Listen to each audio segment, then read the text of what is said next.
Thank you all for coming out tonight. It's a real treat to be back in the Falklands, having visited just after I was first elected back in 2017, and to come and see an overseas territory that I'd actually spent quite a long time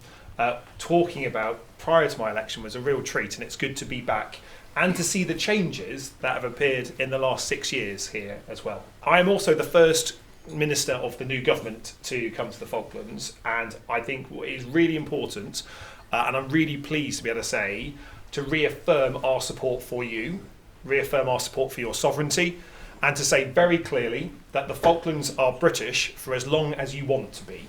The future of the Falkland Islands is not in my hands, it's in yours, and that's what self-determination means, that's what it means to have the freedom, and it's been good to meet our British forces that we have here who help support that sovereignty, to help provide that guarantee that you're able to choose your own future. And it is brilliant to see the work that's going up at Mount Pleasant and elsewhere across the islands to make sure that we're able to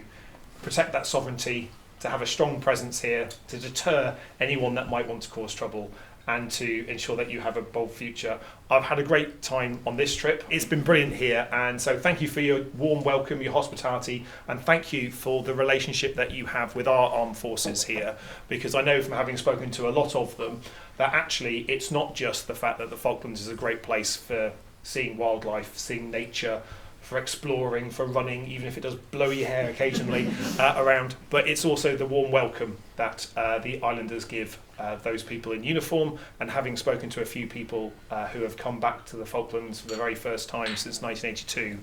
the warmth that you give veterans as well is much appreciated. So thank you very much for what you're doing, and I'm really glad that you are able to come out tonight. So thanks for having us. We have a strong military presence here. We have not only HMS Forth, in which we're on here, but a strong set of RAF and Army personnel as well. And that commitment will continue under this government. We're taking part, there's a new strategic defence review underway at the moment that will look at the changing shape of our forces that match the threats that we're facing as a country. But our commitment to ensure that the Falklands are protected and the sovereignty and self-determination of the people here are protected is undiminished.